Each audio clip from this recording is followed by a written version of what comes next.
गुप्ता। छत्तीसगढ़ में चुनावी मौसम में विवादित बयानों की बारिश हो रही है।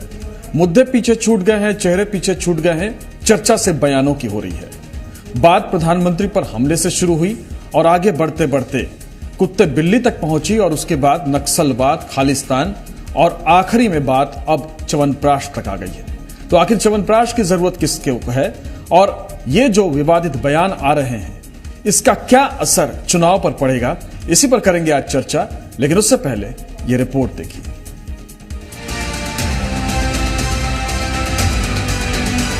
जैसे जैसे चुनाव का खुमार चल रहा है, बयान भी तीखे हो रहे हैं। पूर्व मंत्री कवासी लखमा और चरणदास महंत जैसे नेताओं की मोदी पर टिप्पणी के बाद बीजेपी ने कांग्रेस पर करारा हमला बोला है। महंत ने मोदी का सिर फोड़ने की बात कह दी तो बीजेपी के तमाम नेता और मंत्री कांग्रेसियों को पाकिस्तान की बोली बोलने वाले और खालिस्तानी करार दे रहे हैं। पंजाब की घटना का भी स्मरण आता है कि किस प्रकार से नरेंद्र मोदी जी को घेरने का प्रयास हुआ, कि नक्सली कांग्रेस को वोट देने के लिए लगातार प्रेरित कर रहे हैं। ये सारी बातें इस बात की ओर इंगित करता है कि कांग्रेस पार्टी पाकिस्तानी, खालिस्तानी, नक्सलियों की भाषा बोल रही है। कांग्रेस की भाषा आज पाकिस्तान की भाषा बनकर के रह गई है। जिस तरीके से पाकिस्तान के लोग कहते हैं कि मोदी मरेगा या मोदी को ये होगा, उस तरीके की भाषा आज उनके नेता कह रहे हैं। कवासी लखमा कह रहे हैं, जो मोदी मरेगा की बात कह रहा है, ये पाकिस्तानियों की भाषा है, जो हमारे कहते हैं कट्टर दुश्मन है, उनकी भाषा है। मैंने ये कहा कि झीरम घाटी के हमले के समय अनंत कुमार पटेल जी के संग जो जीवित व्यक्ति बचे हैं अभी, वो है कवासी लखमा साहब। और जब साक्ष्य जेब में रख के भूपेश बघेल घूम रहे हैं तो बताना चाहिए जनता के बीच में ये हत्या किसके षड्यंत्र से हुई, कहाँ हुई, क्यों कार्रवाई नहीं हो रही, क्यों जांच आगे नहीं बढ़ पा रही है। देखिए, कवासी लखमा के बारे में समय समय पे कई तरह की बातें आते रहे और पहले भी कई आरोप लगे हैं, क्योंकि जो आरोप लगे हैं उसमें एक आरोप नक्सलियों के सहयोग करने का, इस तरह का भी आरोप है। आतंकवादियों से लेकर नक्सलियों तक का कनेक्शन निकाला जा रहा है, जिसके बाद कांग्रेस की राष्ट्रीय प्रवक्ता राधिका खेड़ा ने बीजेपी वालों को च्यवनप्राश खाने की नसीहत दे दी है। भारतीय जनता पार्टी के मंत्री केदार कश्यप को च्यवनप्राश अच्छे से खाना चाहिए और ये याद रखना चाहिए कि कांग्रेस पार्टी वो पार्टी है जिनके नेताओं ने अपनी जान इस देश के लिए दे दी।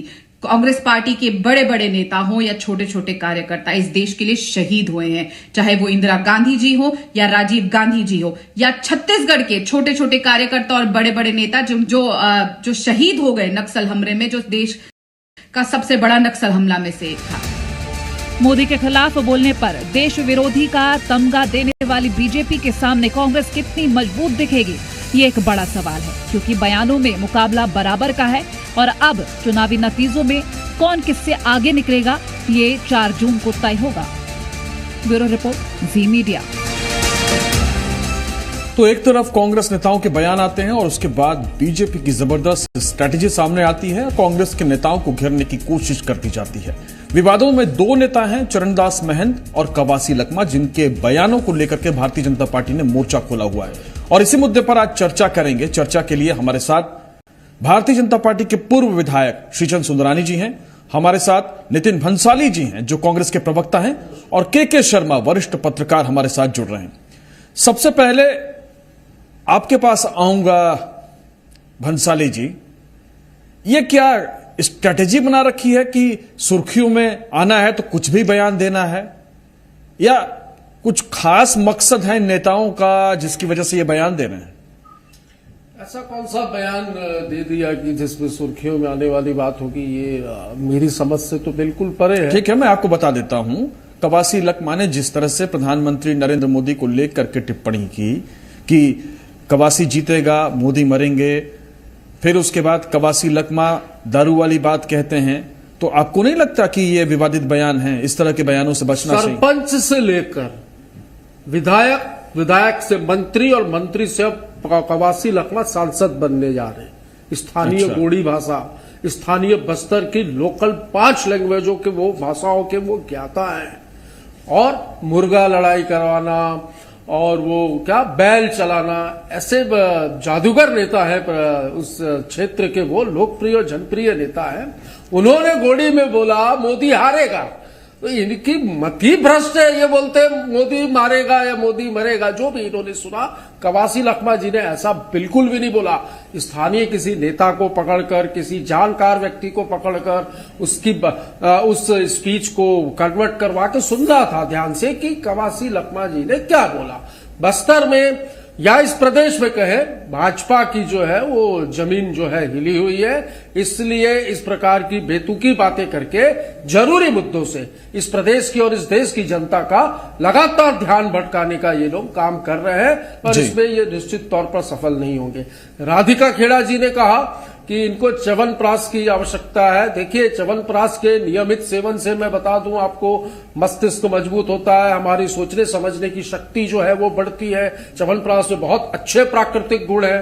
तो उन्होंने बिल्कुल अच्छी बात कही कि इन्हें अपना लगता है इतिहास याद करना चाहिए। और मैं च्यवनप्राश लेके आया हूँ सुंदरानी जी, मैं च्यवनप्राश गाड़ी में लेकर आया हूँ। मैं क्षमा चाहता हूँ, मैं ऊपर लेकर नहीं आ पाया। मैं आपको च्यवनप्राश दूंगा, रोज 2 चम्मच का आप सेवन करिएगा। आप देखिएगा, आपको बीजेपी की बहुत सारी जो चीजें हैं वो याद आएंगी कि कैसे कंधार में आतंकवादियों को छोड़ा था, वही आतंकवादी जैश ए मोहम्मद, किस प्रकार वो बॉम्बे के बम ब्लास्ट में भी उसका नाम सामने आया, किस प्रकार आप बिना बुलाए आपके मोदी जी बिरयानी खाने पाकिस्तान चले गए थे। बहुत सारी चीजें हैं, बोलूंगा तो इस डिबेट का समय मुझे लगता है खत्म हो जाएगा। मैं आपको च्यवनप्राश जरूर दूंगा और आपके अन्य नेताओं को भी। चलिए, अब तो च्यवनप्राश खाने की नसीहत के आगे बात निकल गई है और च्यवनप्राश गिफ्ट करने की बात आ गई है। लेकिन जो सवाल है सुंदरानी जी, कि जिस तरह से कांग्रेस अब च्यवनप्राश खाने की नसीहत दे रही है और कह रही है कि कवासी लखमा के बयान का गलत अर्थ निकाला गया है। देखिए, कवासी लखमा ने जो कहा है वो सारे चैनलों पे दिखता है। आपके यहाँ, आपके लोकप्रिय चैनल पे भी कवासी लखमा का बयान चला। उसके पहले चरणदास महंत जी ने 2 बार अनशन बयान दिया, जो हम रिपीट भी नहीं कर सकते, उस बयान को बोल भी नहीं सकते। इस प्रकार के घटिया आचरण कांग्रेस के नेता कर रहे हैं। ऐसा लगता है शराब के नशे में ये लोग कह रहे हैं। और पाकिस्तान की, खालिस्तान की भाषा ये लोग बोल रहे हैं, नक्सलवाद की भाषा ये बोल रहे हैं। कम से कम भारत के प्रधानमंत्री के प्रति तो मर्यादा के शब्द बोलने चाहिए, वो भी मर्यादा भूल गए ये लोग। एक हमारे भारतीय जनता पार्टी के सारे नेता मर्यादित भाषा का उपयोग करते हैं और कांग्रेस पार्टी अपनी मर्यादा खो रही। और ऐसा लग रहा है कि कांग्रेस पार्टी ने अभी क्योंकि राजनीति तो चल नहीं रही है, तो च्यवनप्राश की मार्केटिंग शुरू कर दी है कि 2 चम्मच च्यवनप्राश खाइए, आपका दिमाग ठीक रहेगा, आपका याददाश्त ठीक रहेगी। तो भैया एक विज्ञापन एजेंसी भी खोल लो। वो सब तो अडानी को दे दिया एजेंसियां सारी। करो, आपको तो राजनीति तब की चल नहीं रही है। आपकी 11 सीटें चुनाव हार रहे हो छत्तीसगढ़ में। आने वाले समय में भूपेश साहब, कवासी आज तक चुनाव नहीं लड़े, हारे, इस बार चुनाव भी हारने जा रहे हैं। वहीं महंत जी भी हार रहे चुनाव। तो आपकी दुकान तो पूरी तरह बंद होगी। दुकान आपकी बंद हो चुकी है। अंततः आपको 417 सीटों में 116 उम्मीदवार तो बाहरी है। आपको अगर इतना आप कॉन्फिडेंस में है तो ये बाहरी लोगों को लेकर क्यों टिकट दे रहे? आपके पास अरे आपके यहाँ कोई रुकना नहीं चाहता। अरे रुकना नहीं चाहता है तो आप लोग टिकट दे रहे, मतलब आप क्या लोग नहीं है ना, ये साबित होता है इससे। देखिए, हम और वो 50 करोड़ की गर्लफ्रेंड और वो क्या हमारी महिला सांसद को जो संसद में सुपर रखा बोला, ये क्या अच्छे शब्द थे?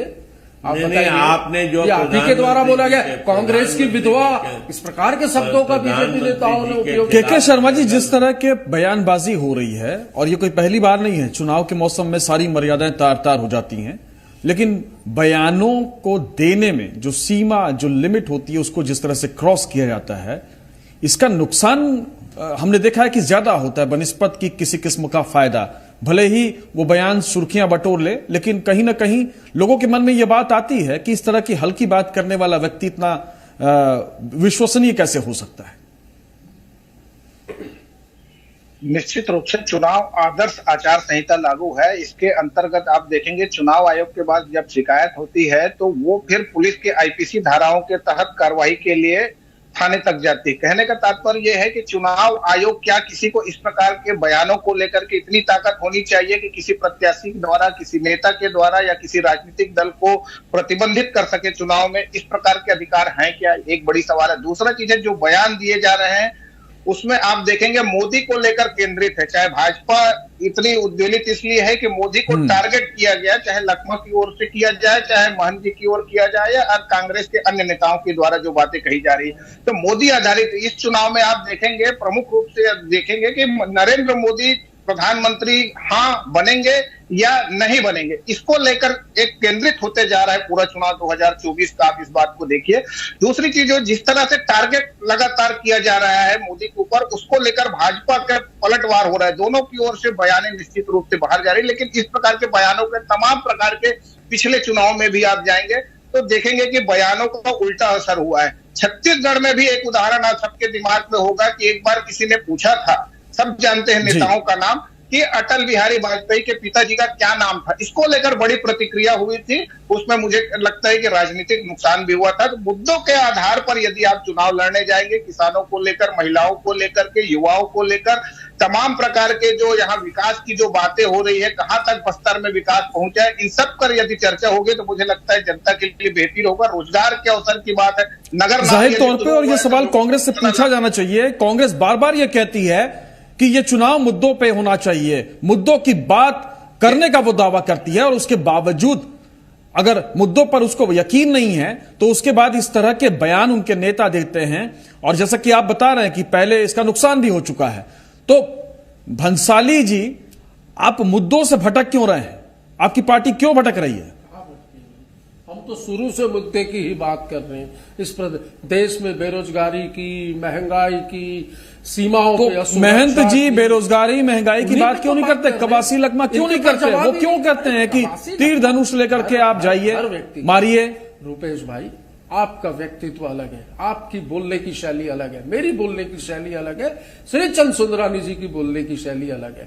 वो ठेठ वहां के बस्तरिया अंदाज में जनता को कनेक्ट करते हैं, मजाकिया अंदाज में जनता को कनेक्ट। एक बात बताइए, मजाक प्रधानमंत्री जी को क्या हारेगा को मारेगा, दारू पी के बयान देते हैं आपके नेता लोग। श्री चंद भैया वो बोलेंगे हारेगा, भाई चुनाव है, एक जीतेगा हारेगा। उन्होंने कहा मैं जीतूंगा। अरे दारू पी के बयान देते हैं आपके नेता लोग। इतना बड़ा घटिया आरोप लगा रहे, दारू पी के बयान देते हैं। सारे ब्रांड इनके शासनकाल में उपलब्ध है। शराब में मतलब जिलों में जिला आबकारी अधिकारियों को टारगेट दिया गया है पहली बार कि ये टारगेट आपको दिया जा रहा है कि शराब पी आपके इस बयान में मैं घोर आपत्ति दर्ज करता हूं कि आप एक लोकप्रिय जन नेता के खिलाफ ऐसी बातें कर रहे हैं कि वो शराब पी के बयान दे रहे हैं। बिल्कुल गलत बात है। श्रीचंद भैया सार्वजनिक रूप से माफी मांगिए। इस बात को रिपीट करूंगा, आप बार बार रिपीट करिए, मैं बार बार इस बारे में कहूंगा और मैं इस डिबेट के इस अंश को निकाल सुंदरानी जी, लेकिन आपके नेताओं के भी क्या बयान ऐसे नहीं है जिसको लेकर के विवाद है? कौन कैसी भाषा आपके नेताओं पर भी आरोप लगे कि उन्होंने कुत्ते बिल्ली से नेताओं की तुलना की।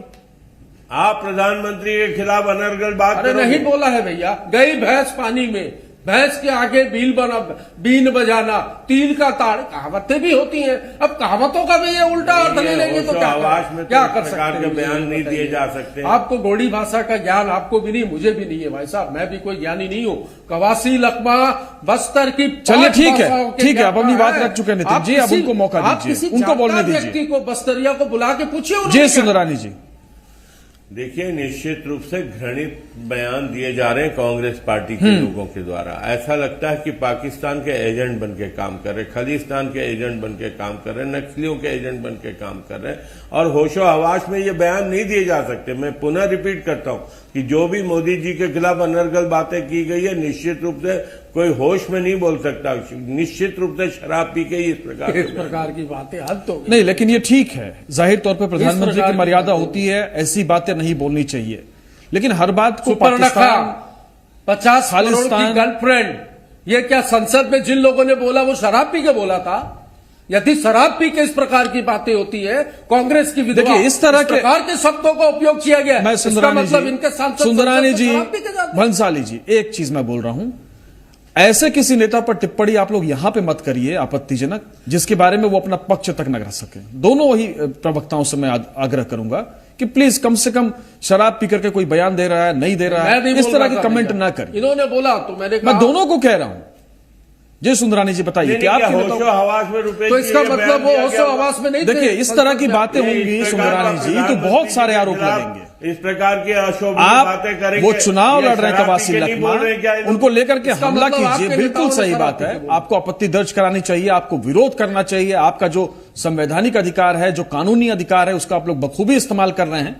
लेकिन मैं कहता हूं कि जब हम मर्यादा की बातचीत करते हैं तो आपकी पार्टी से, कांग्रेस पार्टी से अपेक्षा करते हैं कि कम से कम बाकी लोग ये काम ना करें। रुपेश जी, कांग्रेस पार्टी ने मर्यादा खो दी है और एक्शन का रिएक्शन होगा। हमारे कार्यकर्ताओं के मन भी व्यथित हुए हैं। किस प्रकार से प्रधानमंत्री जी के खिलाफ हल्की बातें कर रहे हैं, तो निश्चित रूप से क्रिया की प्रतिक्रिया होगी। क्रिया की प्रतिक्रिया होगी। के शर्मा जी, किस तरह की प्रतिक्रिया हो सकती है और क्या असर हो सकता है? तो निश्चित रूप से मतलब इनके सारे नेता शराब पी के भाषण देते हैं, मतलब ये हुआ। देखिए हमारे नेता मर्यादाओं में रहते हैं। उन विषयों को छूने की कोशिश की जाती है। कहा जाए जैसे झीरम कांड को लेकर के कहा जा रहा है कि वो क्यों बच के आ गए, इसकी बात दीर्घायु हो लखमा जी। लेकिन जो बात आ रही राजनीतिक षड्यंत्र उस समय का बाहर नहीं आया। और जो च्यवनप्राश की बात कही जा रही है उसमें निश्चित रूप से जो बातें शहीद हुए कांग्रेस के वरिष्ठ नेता, उनको याद दिलाने की कोशिश की जा रही है कि झीरम कांड में कांग्रेस ने बड़े नेताओं को खो दिए। इसके साथ ही तमाम प्रकार के जो बयान है उसको लेकर के आतंकवादी, अल्पसंख्यकों की, देखिए अल्पसंख्यक की बात आई, तुष्टीकरण की बात आई, अब बात पाकिस्तान तक चले गई।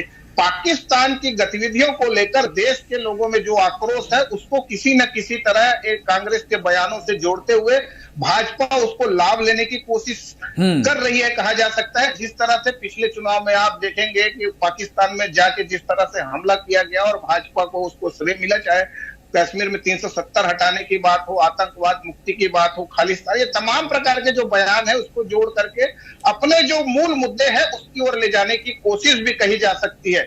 ये लखमा जी का बयान जो है उस क्षेत्र के लोग बखूबी से जानते हैं क्या बोलना चाहते हैं, क्या है नक्सलियों की वहां क्या गतिविधि है। लेकिन प्रधानमंत्री को लेकर इस प्रकार के बयान, एक संवेदनशील क्षेत्र है वहां पे, मुझे लगता है कि इस प्रकार की बयानबाजी के बजाय मैं फिर से कहूंगा कि मुद्दों पर यदि बात करेंगे, आज बस्तर सबसे पिछड़ा हुआ क्षेत्र है। आवास की समस्या, पानी की समस्या से लेकर के रोजगार की समस्या, तमाम प्रकार की वहां समस्याएं हैं, उनको दूर करने की बात करने की जगह इस तरह से बयानों को लेकर मुझे लगता है जनता इन बयानों के खिलाफ जाएगी और मुद्दों के आधार पर इस बार भी मतदान करेगी। निश्चित रूप से छत्तीसगढ़ में जो छत्तीसगढ़िया सबसे बढ़िया कहा जाता है, दूसरी ओर यह भी है कि अब शब्द संभाले बोलिए, शब्द के हाथ न पाओ। एक बार जो शब्द निकल जाता है वो वापस आता भी नहीं है। तो कुल मिलाकर के बात है, एक शब्द घाव करे, एक शब्द औषधि बने। आप अपनी भाषा को जितनी मर्यादित कर, लखमा जी के बारे में कहा कि उस क्षेत्र विधानसभा में आप सुना होंगे रुपेश जी, लखमा जी को यह कहा जाता कि इनकी बोली को दूध बात करके कहा जाता था कि इनको छोड़ दिया जाता है, हम इसके लिए दूध बात है, यहां तक बात आती थी। लेकिन चूंकि चुनाव के समय आ रहे हैं तो प्रत्याशी हैं, इतने वरिष्ठ नेता है, तो उनके बयानों को लेकर यदि राजनीतिक लाभ दिखता है, प्रधानमंत्री पर डायरेक्ट हमला होगा, तो भाजपा के नेता जो है निश्चित रूप से उसकी प्रतिक्रिया करेंगे। और ये जो विवाद है मुझे लगता है कि मुद्दों से भटकने वाली बात है, इस पर ध्यान केंद्रित करना चाहिए। मुद्दों को लेकर आप जनता के बीच जाइए, क्योंकि न्याय की गारंटी की आप बात कर रहे हैं। मोदी की गारंटी को कितना आपने पूरा किया, आपका घोषणा पत्र आने वाला है, मोदी ने 10 साल में क्या काम किया, इन विषयों को ले जाएंगे तो मुझे लगता है ज्यादा लाभ हो पाएगा। जी जाहिर तौर पर ज्यादा लाभ होगा, लेकिन चूंकि बयान है वो हर चीज पे भारी पड़ रहे हैं इस चुनाव में। सुंदरानी जी, एक चीज, चूंकि आपकी पार्टी ने एक आरोप लगाया है, कवासी लखमा ने इंटरव्यू में यह कहा है कि जब उनके ऊपर आरोप लगे तो पलट उनसे जवाब मांगा गया, तो उन्होंने पूछा कि इस मामले में जब एसआईटी भूपेश बघेल की सरकार ने गठित की थी तो आपके नेता क्यों गए उसको रुकवाने के लिए हाईकोर्ट? सुंदरानी जी।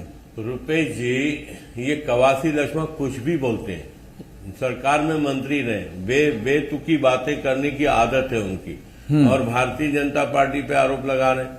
अरे पहले अपने गिरेबान में झांके देखे, उन्हीं के मंत्री रहते हुए 3000 करोड़ का शराब घोटाला हुआ और पूरे ईडी में कल मामला तक 2000 करोड़। एक सेकंड नितिन जी, प्लीज उनको बोलने दीजिए ना, फिर उसके बाद मैं आपके पास आऊंगा, मैं आपसे बातचीत करूंगा, उस पर जवाब दे दीजिएगा। भी बड़ा घोटाला है, अगर ठीक से जांच हो जाए तो ये घोटाला 3000 करोड़ 10,000 करोड़ का घोटाला हो जाएगा। तो 10 हो गया, कम से दो का कम तीन, तीन का 10 एक साल का 3,000 करोड़ के घोटाले की बात है। और कवासी लखमा सीधे सीधे विभाग के मंत्री रहे, उसके नैतिकता के नाते तो उनको राजनीति से हट जाना चाहिए। चुने हुए नितिन जी जवाब दे दीजिए।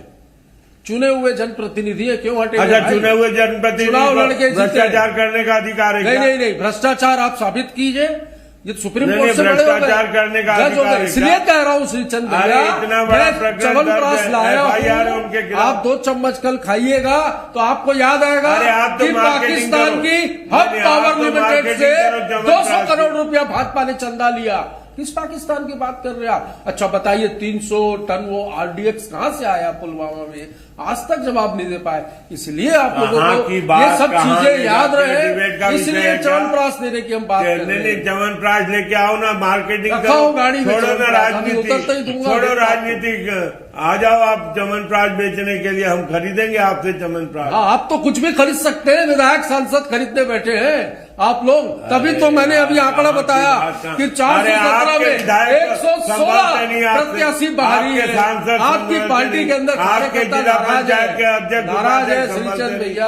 अच्छा, एक चीज बताइए नितिन भंसाली जी, आप बताइए कि कांग्रेस को लगता नहीं है कि इन बयानों से नुकसान हो रहा है? और भारतीय जनता पार्टी, जैसे के शर्मा जी कह रहे हैं कि भारतीय जनता पार्टी जानती है कि किस बयान का किस तरह से फायदा लेना है, और भारतीय जनता पार्टी को इस बयान में फायदा दिख रहा है, पिछले चुनाव में फायदा दिखा था। आप लोगों को अंदाजा नहीं है क्या कि इससे नुकसान होगा इन बयानों से? पार्टी के स्तर पे क्या बातचीत हुई है? कोई ताकीद की गई है कि इस तरह के बयान न दिए जाएं, विवादों से बचा जाए? सत्ता के लिए भारतीय जनता सत्ता के लिए इस प्रकार के बयान देने हैं इन्होंने, किसी भी हद तक जा सकती है। खरीदना बेचना, अभी कह रहे थे मेरे को च्यवनप्राश बेचिए, हम खरीद लेंगे। ये तो सांसद विधायक खरीदने ही बैठे हैं, 10 साल यही किया इन्होंने। अब रहा सवाल आप जो मेरे से अभी पूछ रहे थे बयानों का, तो देखिए ये इलेक्शन कैंपेन है। जैसा मैंने कहा, हर व्यक्ति की बोलने की शैली अलग होती है। अब इन्होंने हायर किए हुए लोग अपने वहां पे सिर्फ हमारे भाषण सुनते हैं और उसमें से खोज के जो चीजें नहीं होती वो चीजें निकाल कर उसका मुद्दा बनाते। आइए जरूरी मुद्दों पे बात करते हैं। श्रीचंद भैया, अच्छे दिन आए क्या भैया? अच्छे दिन आए नहीं? सुबह से पीने लग गए भैया? काला धन आया क्या? नहीं आया भैया। 100 दिन में महंगाई कम करेंगे भैया, वही क्या कम? 400 का सिलेंडर। आप भाभी जी को पूछिए घर का बजट क्या? जो बयान देने वाले नेता सुबह से दारू पी लेते हैं क्या? ये देखिए, फिर बार बार ये। चलिए के शर्मा जी के पास फिर से चलते हैं। के शर्मा जी, क्या लगता है कि बस्तर में चूंकि फर्स्ट फेज में मतदान होना है, तो आपको लगता है क्या कि बस्तर में जो इश्यूज हैं वो इश्यूज ग्राउंड पर काम कर रहे हैं, उन मुद्दों पर जनता बात कर रही है, या बयानों ने, कंट्रोवर्सीज ने सारी चीजें पीछे छोड़ दी हैं?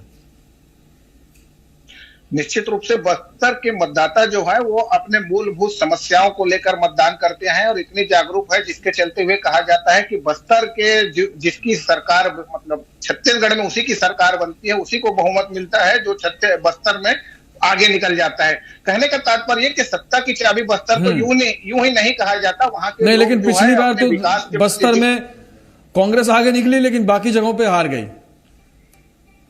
अपवाद को लेकर, लेकिन जिस तरह से आप देखेंगे, पिछले चुनाव की बात करेंगे तर्क में, तो 2018 में जिस तरह की सभी सीटें बस्तर के कांग्रेस के पास थी, तो उसकी सरकार जिस ढंग से बनी, आज भी देखेंगे विधानसभा की बात आप कर रहे हैं। अच्छा, ठीक है जी। लोकसभा चुनाव के समय की जो परिस्थितियां थी वो केंद्रीय आधार पर होता है, मूलतः जो है मुद्दे जो है राष्ट्रीय मुद्दे होते हैं। लेकिन बस्तर के मतदाता, जो से मैंने कहा कि फ्लोराइड युक्त, आयरन युक्त पानी की वहां की समस्या है, जल जीवन मिशन कहां तक पहुंचेगा, आवास की समस्या है, पूरे 3000 बस्तियां हैं वहां पे, 3000 छोटे छोटे बस्तियों में क्या पेयजल पहुंच पाएगा, उनको सबको पक्का आवास मिल पाएगा? इसके साथ ही आकांक्षी जिलों के माध्यम से कितना काम हुआ है, नक्सली बेल्ट में नियत नेला नार जो योजना ला रहे हैं उसकी कितना काम हो पाएगा, तेंदुपत्ता बोनस, ये चुनाव का नैरेटिव है क्या बस्तर में? आपको लगता है ये तमाम जो मुद्दे आप गिना रहे हैं? जी